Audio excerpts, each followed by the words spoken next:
Hello and welcome to Shaka Extra Time. I am Paul Ndiho. Joining me on set live is Shaka Ssali himself, aka the Kabale Kid. Hello, Shaka. Hello, Paul. How are you? Hugely terrific, my friend. Good, good. Good to see you again. Today we'll be talking about a lot of things, especially happening on the continent. But before we go there, a warm welcome to you, all our Facebook followers watching us live from all over the world. Shaka Extra Time is a place where you get to talk to Shaka himself. Shaka, right away, let's maybe start in Burundi. Interesting developments in Burundi. So many things have been happening. I can't even count what has happened in the last 2 days.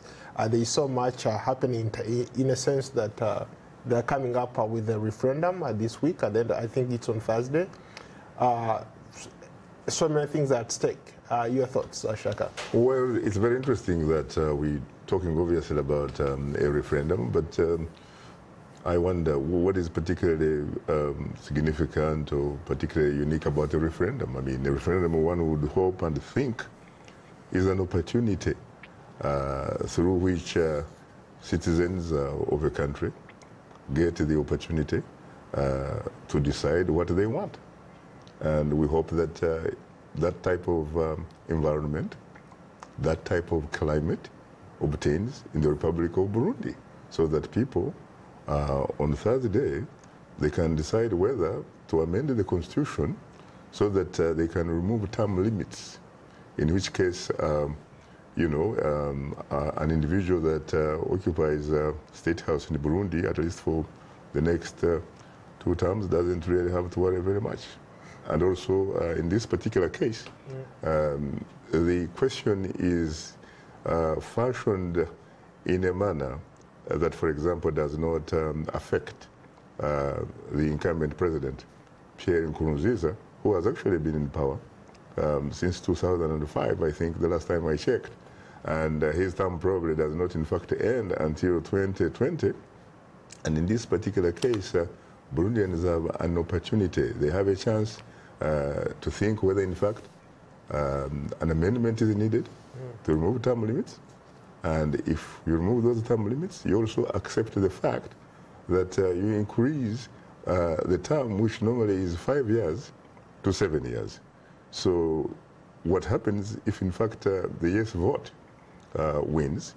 It means that incumbent President Pierre Nkurunziza will have an opportunity to run for the next 2 terms, which means if, in fact, the Burundians engage in a process that is deemed or seemed to be free, fair, credible, transparent, and verifiable, he can actually rule Burundi until 2034. Interesting, interesting. Let's go. Our Facebook comments are buzzing. Let's go straight away to Facebook. Let's start in Monrovia, Liberia.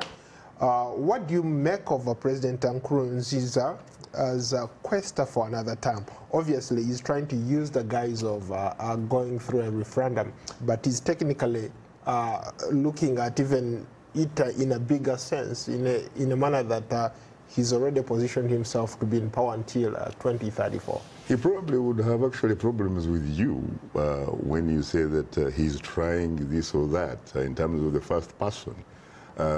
From what I have heard from him, he actually says that it is up to the Burundian people, and in fact, his own party, the CNDD, FDD.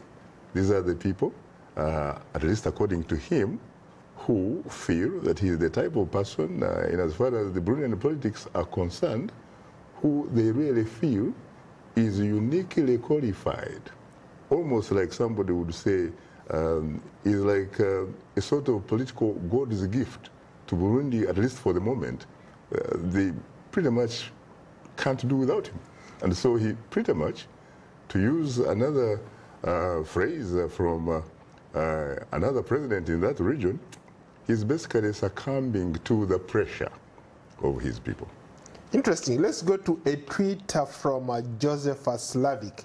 I don't see what the problem is with the referendum in Burundi.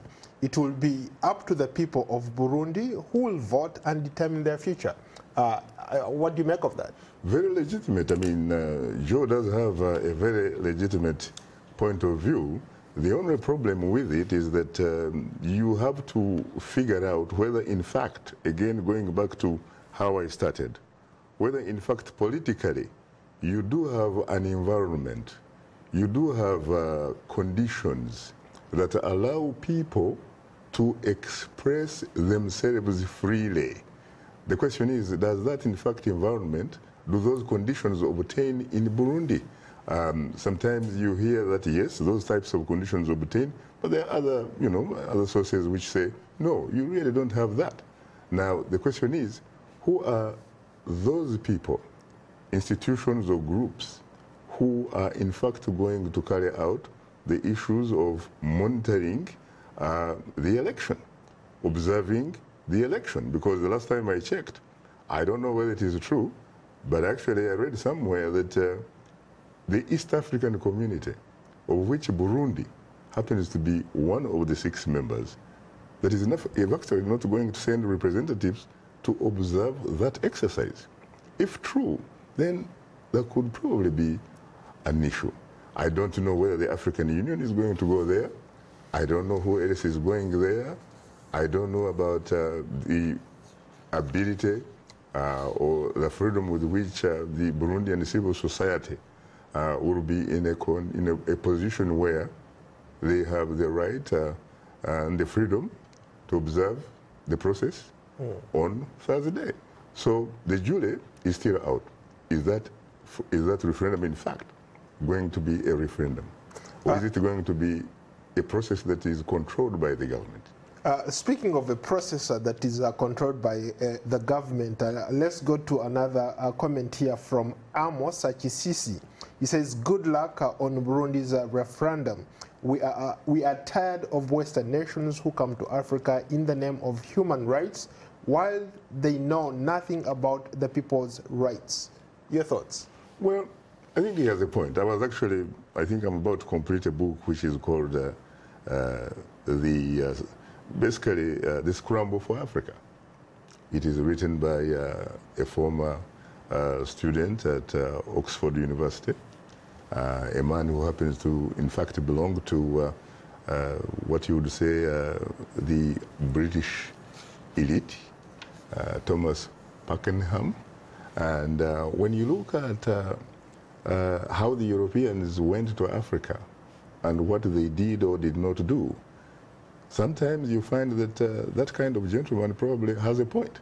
But when you think about the fact that we no longer have, at least Europeans really, in terms of governing, we do have people who we are related by blood and all that kind of stuff.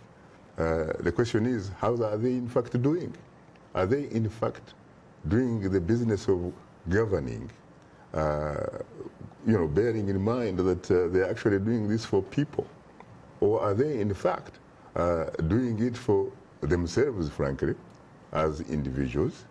I sometimes say that are they in fact patriotic to their nations? Or are they in fact patriotic to their stomachs?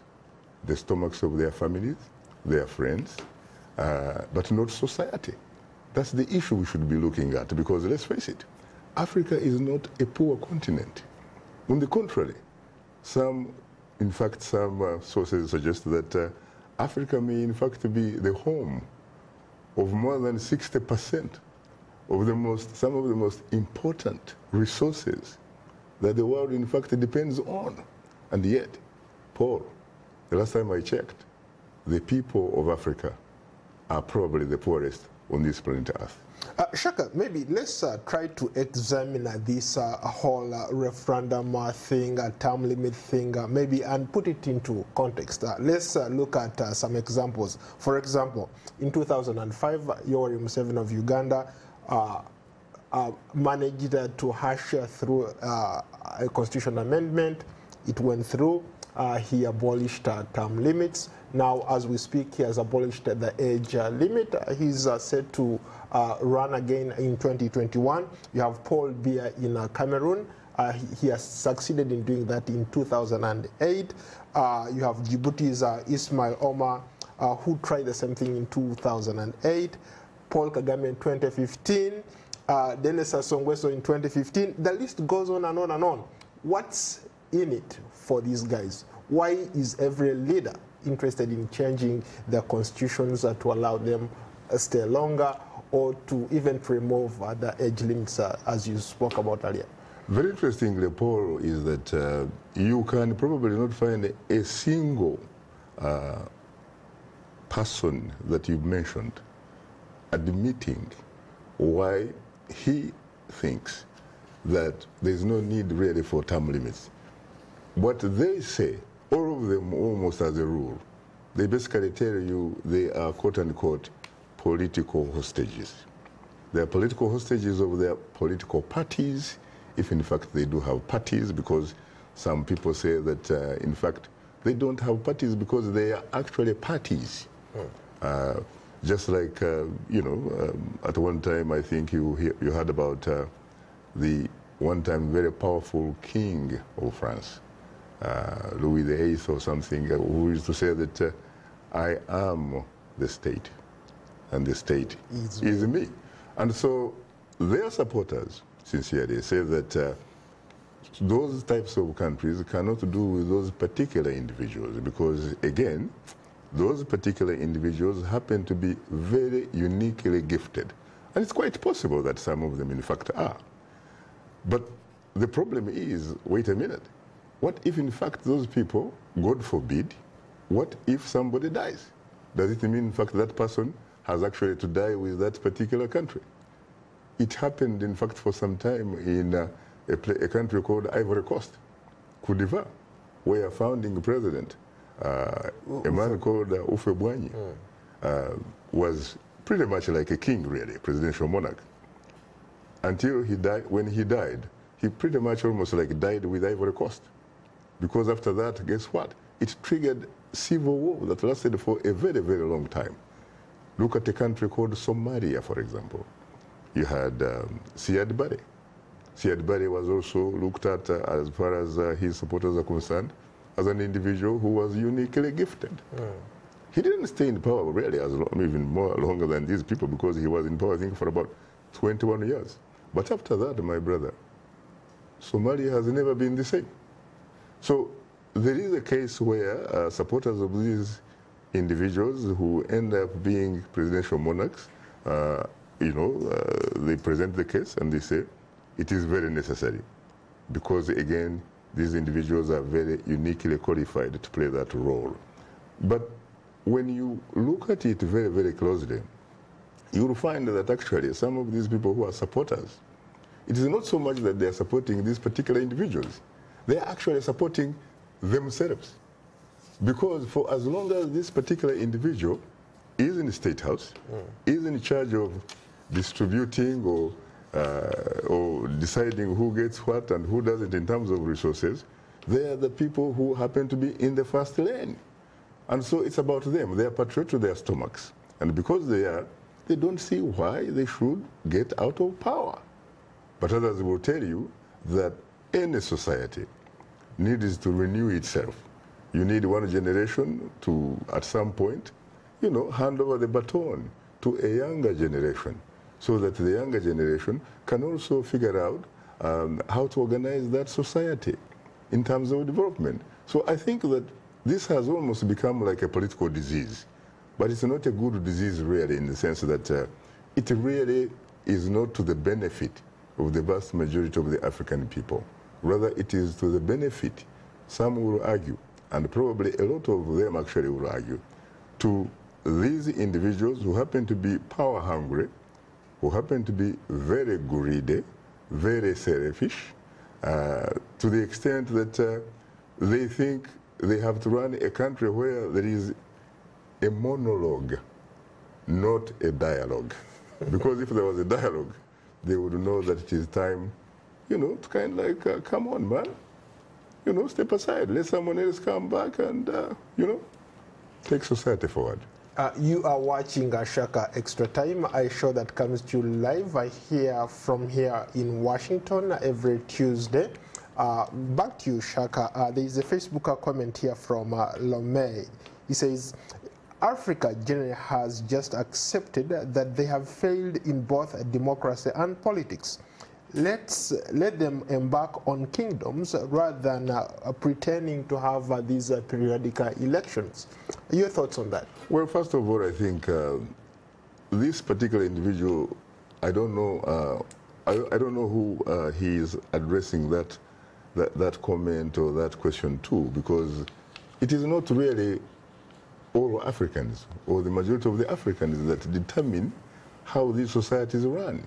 So but their leaders have failed them. Well, precisely because probably these are not their leaders. These just happen to look like them.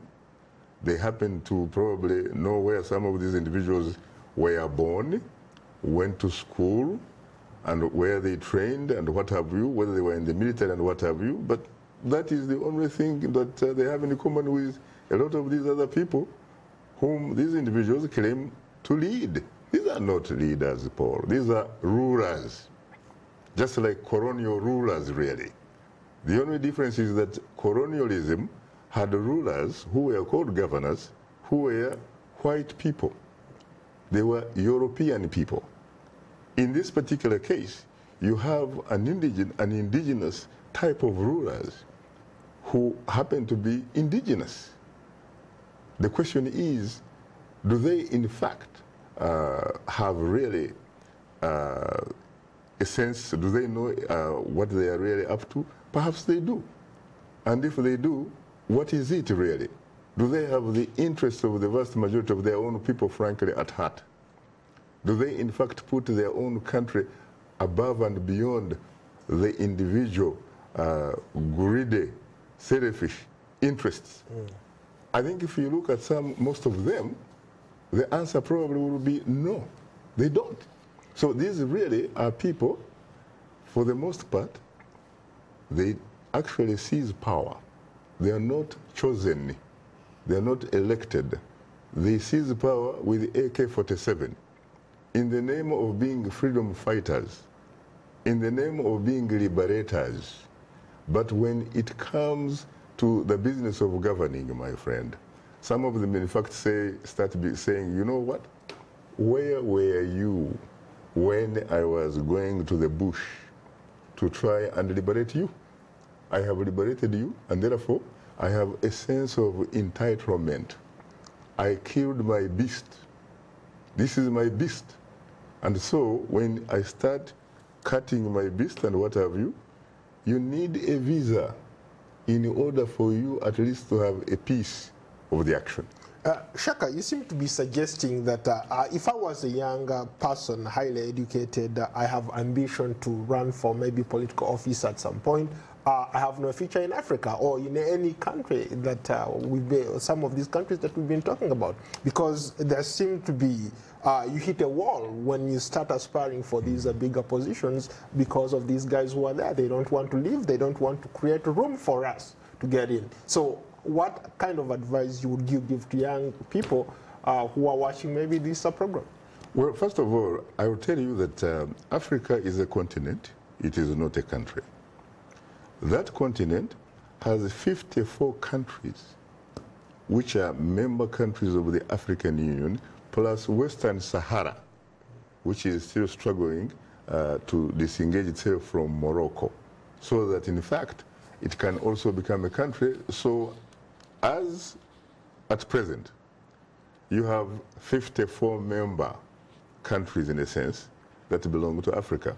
Out of those 55 countries, I will be very honest with you that if you are a young man, you better hope that you come from South Africa, that you probably come from Mauritius, that you probably come from Seychelles, that you come from Botswana, that you come from Namibia, you come from a place like Ghana, you come from a place like, at least now we could even say a place like Liberia, that you come from Sierra Leone, that you come from Benin, and to a certain degree you come from Nigeria. Not East Africa. I don't know, maybe to a certain degree, a very lesser degree in East Africa, that you probably come from Kenya. But even if you come from Kenya, you know, short of course of the golden political handshake between Uhuru Muigai Kenyatta and Raila Amolo Odinga, you also may have problems there. But at least for them, they have reached a point where they may actually be able to figure out a way of saying, yes, we do not really love one another, but we are politically condemned to living together. And therefore, we should look for a certain way where we can begin to realize that whether we like it or not, we are actually neighbors. And because we are neighbors, what is expected of us is essentially to hold each other's back. If you come from Northern Africa, you also have a problem. You are in Egypt, you have to be a Pharaoh, my friend. You know what happened in Egypt about 5 years ago. You can take over, you can become a Sisi. Yes, you can become a Sisi because he happens to inherit that from the first man who actually did it back in 1952, Colonel Gamal Abdel Nasser.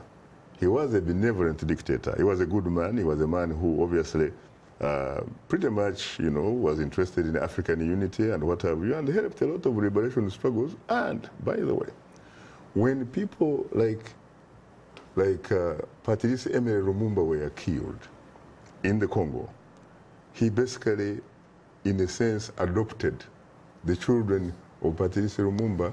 They grew up in Egypt. When Kwame Nkrumah, the Osajefo, the Redeemer, was overthrown in Ghana, he also gave a hand to the Kwame Nkrumah family, even though, of course, Kwame Nkrumah's wife was actually Egyptian. In fact, my friend Gamal, you know, Gamal Goke Nkrumah is a legitimate, respected editor of the English edition of Al-Haram in Cairo.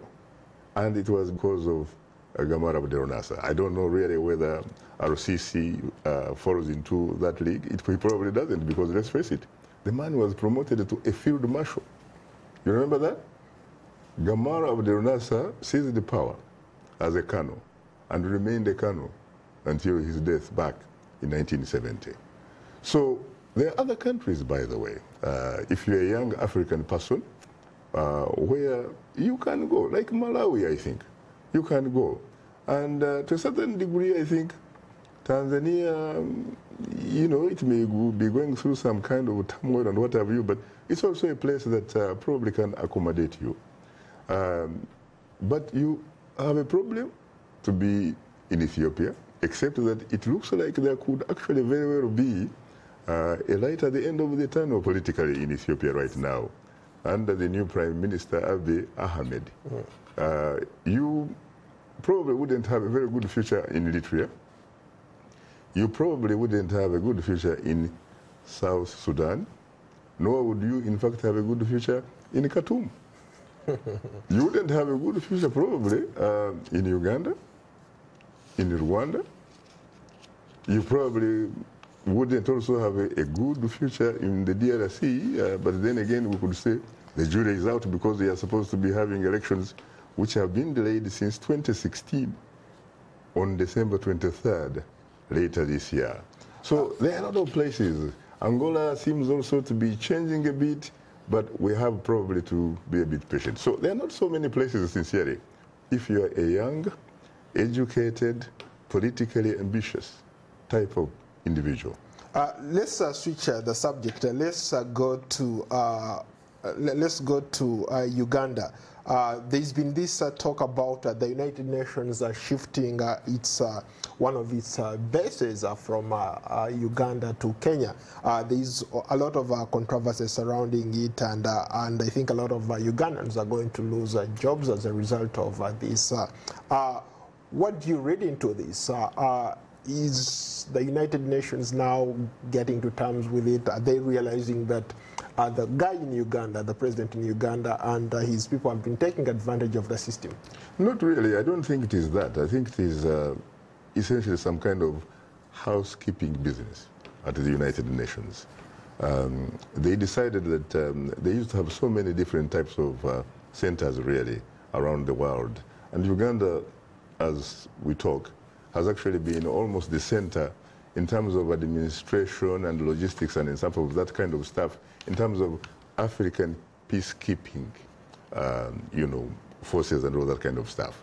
But people forget that Kenya, for example, has the third largest, I think, UN complex after Geneva in Switzerland and after New York in the United States. You get Kenya. I know that there's a very large center also in Germany, in Bonn and what have you, but not like Kenya. And so Kenya, also in terms of infrastructure, you're talking about, for example, you remember you were telling me about your journey from Mombasa to Kenya and to Nairobi on this great new Chinese-built railway, you know, railway and stuff like that. So they have that, for example, advantage of having that type of infrastructure that enables the UN, for example, to carry its goods really from Mombasa to Nairobi. And guess what? They also have, at least in terms of their argument, Kenya Airways. And the Kenya Airways is going to begin flights this year, direct flights from Jomo Kenyatta International Airport, near Embakasi there, to JFK. And where is the headquarters of the UN? In New York. In New York, yeah. The Big Apple. And let's face it, they also have a lot of other things going for them in terms of at least predictability, in terms of a little bit of social, political kind of like semblance of stability. Yeah. Shaka, we have time for maybe one question. Let's go to Nigeria. Nigeria is grappling with a lot of insecurity. You have Boko Haram on one end, kidnapping people. As of today, some people were kidnapped. Then you also have this, maybe I can tie it to a comment from Burundi, Moses, who writes that, Dear Kabaleki, talk to us about the Nigerian Fulani armed herdsmen continuing to kill people, yet the government has closed the one eye on this matter. You know, I don't really know whether the government has closed one eye on that matter, because I've actually been following that issue. And I also remember that Nigerian President Major General Muhammadu Buhari, retired but not tired, also found some time to talk about that issue when he last came here. You do have a problem, obviously, between a conflict between the whole of people who cultivate, they need grass and water, and those people who are pastoralists also need their cows to get unfettered access to water. So it is a problem, but the government says it is trying to solve it. And so this guy may have an opinion and is entitled to it, but does he, in fact, is he entitled to his own sets of facts? Very quickly, what are you talking about tomorrow? Burundi, looking at the upcoming Burundi referendum. Well, on that note, thank you so much for being a great guest. I look forward to hosting you on another edition of Shaka Extra Time. Until then, so long from Washington. And to all our viewers, thank you so much. Keep those comments coming, and I will look forward to seeing you again next week. For now, bye.